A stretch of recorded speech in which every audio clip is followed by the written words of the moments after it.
जय श्री राम, जय बागेश्वर धाम सरकार, जय सन्यासी बाबा। दोस्तों अभी आप देख रहे होंगे मेरे पास एक फार्म है।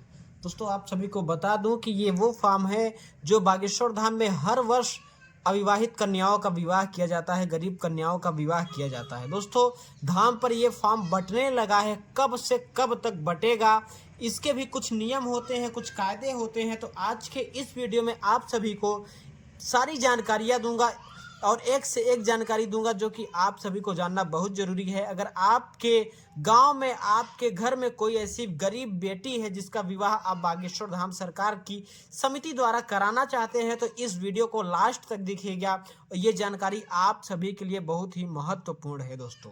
तो दोस्तों आप सभी को बता दूं कि हर महाशिवरात्रि के पावन पर्व पर बागेश्वर धाम की टीम और उनकी समिति के द्वारा अगले वर्ष तो 121 कन्याओं का विवाह बागेश्वर धाम सरकार ने कराया था, लेकिन इस वर्ष 151 कन्याओं का विवाह बागेश्वर धाम की टीम के द्वारा कराया जा रहा है।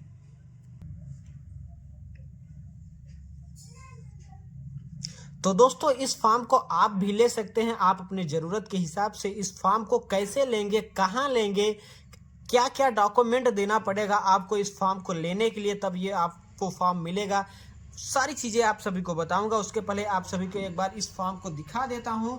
दोस्तों आप सभी को ये फार्म लेने के लिए आप बागेश्वर धाम आना पड़ेगा और इसकी डेट आप सभी को बता दूं दोस्तों कि 14 तारीख को लास्ट डेट है। जी हाँ दोस्तों, तो दोस्तों 14 तारीख के पहले आप लोग ये फॉर्म ले लीजिए। आप सभी को अभी बताऊंगा कि ये फॉर्म कैसे मिलेगा। आप सभी को ऐसे ही सबको नहीं मिलता है दोस्तों, कुछ डॉक्यूमेंट देने पड़ते हैं तब जाके ये फॉर्म मिलता है। वो सारी चीज़ें आप सभी को बताऊंगा, लेकिन दोस्तों उसके पहले आप सभी को ये फॉर्म की डिटेल्स आप सभी को बताता हूँ। दोस्तों देखिए, सबसे ऊपर लिखा गया है पंचम कन्या विवाह महोत्सव 2024 श्री श्री 1008 श्री बागेश्वर धाम सिद्धपीठ आश्रम, ग्राम गढ़ा, पोस्ट गंज, जिला छतरपुर। दोस्तों महाशिवरात्रि पावन पर्व एवं विशाल कन्या विवाह महोत्सव 8 मार्च 2024। दोस्तों 8 मार्च महाशिवरात्रि के पावन पर्व पर ये महोत्सव होना है। 151 कन्याओं का विवाह होना है। दोस्तों ये जो पर्चा बट रहा है ये नंबर वाइज बटता है और ये जो हमने पर्चा पाया है दोस्तों ये 110 नंबर का पर्चा है। अभी से ही बहुत सारे लोग आके पर्चे ले जा रहे हैं, लाइनें लग रही हैं ये पर्चा लेने के लिए। दोस्तों चलिए आप डिटेल जानते हैं कि इस पर्चे में क्या क्या देना पड़ता है, क्या क्या भरना पड़ता है, क्या क्या फिलअप करना पड़ता है। दोस्तों देखिए, सबसे पहले तो वर पक्ष की डिटेल आप सभी को भरना पड़ेगा।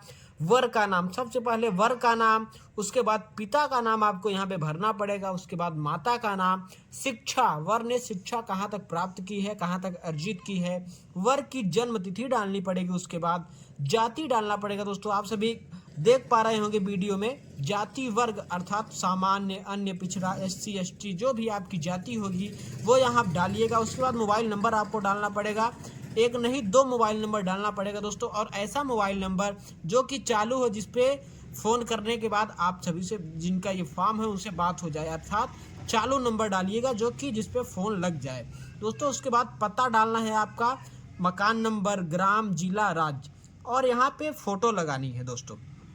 उसके बाद वधु पक्ष में भी यही करना है। वधु का नाम डालना है, पिता का नाम डालना है, माता का नाम डालना है, शिक्षा डालनी है कि वधु ने कहाँ तक शिक्षा प्राप्त की है, जन्मतिथि डालना है, जाति डालनी है वधु की भी, और मोबाइल नंबर दोस्तों ध्यान रखिए, तो विशेष ध्यान रखिए कि मोबाइल नंबर वही डालना है जो जिस मोबाइल नंबर पे गुरुजी की टीम बात कर सके, जिस मोबाइल नंबर पे फ़ोन लगता हो। नहीं तो यहाँ से फ़ोन किया जाएगा तो आपसे बात नहीं हो पाएगी और आप इस महोत्सव में हिस्सा लेने से चूक जाएंगे। उसके बाद पता डालना है, मकान नंबर डालना है, ग्राम डालना है, जिला डालना है, राज्य डालना है। चलिए दोस्तों अब हम जानते हैं कि क्या क्या दस्तावेज लगेंगे इस शादी के लिए, मतलब कि इस महोत्सव में सम्मिलित होने के लिए। जो गरीब बेटियां हैं, जो गरीब बहनें हैं इस महोत्सव में, वो कैसे सम्मिलित होगी, उनके पास क्या क्या आइडेंटिटी कार्ड होना चाहिए, क्या क्या प्रूफ होना चाहिए। दोस्तों देखिए, सबसे पहले तो आपको दिखा दूं कि पहला, वर वधु का आधार कार्ड, दोनों पक्ष का एक एक आधार कार्ड का फोटो कॉपी लगेगा। दोस्तों जितने भी आपको यहाँ पे दस्तावेज बताऊंगा सबकी एक एक प्रति लगेगी, एक एक फोटो कॉपी लगेगी। दोस्तों दूसरे पे है वर वधु की अंक सूची अर्थात रिजल्ट, जिसमें जन्म तिथि अंकित हो या जन्म रिजल्ट आप अपना दे सकते हैं 10 का 12 का, या तो जन्म प्रमाण पत्र दे सकते हैं। दोस्तों तीसरा, वर वधु का पारिवारिक राशन कार्ड होना चाहिए, उसकी एक फोटोकॉपी होनी चाहिए। चौथा, वर वधु की समग्र आईडी मध्य प्रदेश का निवासी न होने पर अनिवार्य नहीं है। विशेष ध्यान दें कि वर वधु की समग्र आईडी मध्य प्रदेश का निवासी न होने पर अनिवार्य नहीं है, ध्यान से सुन लीजिए। पांचवा दोस्तों की वर वधु का पारिवारिक आय प्रमाण पत्र जो 2019 से पूर्व का नहीं होना चाहिए। अगर 2019 से पूर्व आपका आय प्रमाण पत्र है तो आप एक नया आय प्रमाण पत्र बनवा लीजिए।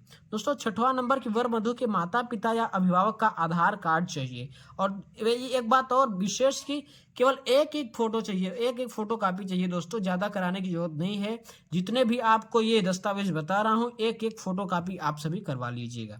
सातवां, वर वधु के 3 नवीनतम फोटो पासपोर्ट साइज, और वर वधु के 3 आप लोग फोटो खिंचवा लीजिएगा पासपोर्ट साइज, आप कहीं भी जाके फोटो निकलवा सकते हैं। आठवां, दोनों पक्षों के चालू मोबाइल नंबर। दोस्तों दोनों पक्षों के चालू मोबाइल नंबर होने चाहिए जो कि जिसपे बात हो जाए, जिसपे फोन आता जाता रहे। नौवां, वर की उम्र 21 वर्ष व वधु की उम्र 18 वर्ष होना अनिवार्य है। दोस्तों ये सबसे महत्वपूर्ण कि कुछ लोग होते हैं कि जिनकी लड़की की आयु कम होती है, 18 वर्ष से कम ही होती है, और वो आते हैं फॉर्म को लेते हैं, फॉर्म भरते हैं, वो झूठ ही में मेहनत करते हैं, लेकिन जब बागेश्वर धाम सरकार की टीम उनके यहाँ जाती है तो पता चलता है कि लड़की की आयु 18 वर्ष से कम है या लड़के की आयु 21 वर्ष से कम है। तो ऐसा ना करें, आपके लड़के और लड़के की आयु 21 वर्ष से ज़्यादा होनी चाहिए और लड़की की आयु 18 वर्ष से ज़्यादा होनी चाहिए। 10वां दोस्तों, वर या वधु के दिव्यांग होने पर प्रमाण पत्र अथवा माता पिता की जीवित न होने की स्थिति में मृत्यु प्रमाण पत्र, अर्थात एक बार समझ लीजिए फिर से आप सभी, वर या वधु के दिव्यांग होने पर अगर उसमें से वर या वधु अगर विकलांग है, पैर कटा है, पैर नहीं है, हाथ नहीं है, या तो लंगड़ा है, तो उसका एक प्रमाण पत्र जरूर होना चाहिए। या फिर माता पिता नहीं हैं तो उस स्थिति में भी उनका मृत्यु प्रमाण पत्र होना चाहिए। दोस्तों प्रमाणीकरण क्या होता है ये भी आप लोग ध्यान से देख लीजिए। यह प्रमाणित किया जाता है कि मेरे द्वारा दी गई समस्त जानकारी सही से वयस्क हैं, साथ ही वर वधु बिना किसी भय दबाव के विवाह करने हेतु सहमत हैं। जो वर वधु जिनकी शादी हो रही है वो बिना किसी दबाव के शादी कर रहे हैं, ऐसा भी होना चाहिए। अब देखिए दोस्तों लास्ट स्टेज क्या है, लास्ट में आपको बस हस्ताक्षर वर जिस लड़के की शादी हो रही है उसका यहाँ पे साइन करना पड़ेगा। उसके बाद हस्ताक्षर वर पक्ष अभिभावक, दूल्हे के पक्ष से जो अभिभावक हैं उनके माता पिता या उनके घर के जो भी गार्जियन हैं या जिनकी संपर्क से यहाँ पे बागेश्वर धाम सरकार में जिनकी शादी हो रही है उनका हस्ताक्षर यहाँ पर होना है। दोस्तों उसके बाद हस्ताक्षर वधु, यहाँ पे जो दुल्हन है उनका हस्ताक्षर होना है। उसके बाद हस्ताक्षर वधु पक्ष अभिभावक, यहाँ पे दुल्हन के जो अभिभावक हों, चाहे उनके माता पिता हो, चाहे उनके भाई हो, चाहे उनके परिवार का कोई भी अभिभावक हो, यहाँ पे उनका हस्ताक्षर होना है। तो चलिए अब आप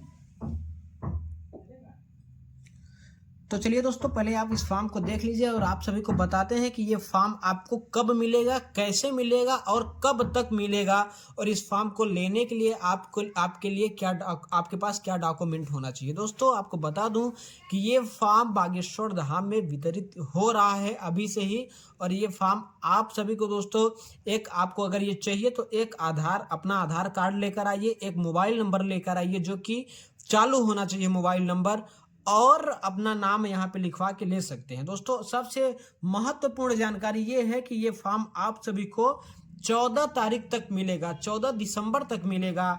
और एक और महत्वपूर्ण बात कि 14 दिसंबर तक तो मिलेगा, लेकिन इस फॉर्म को भरने की तिथि दोस्तों लास्ट डेट है 15 दिसंबर।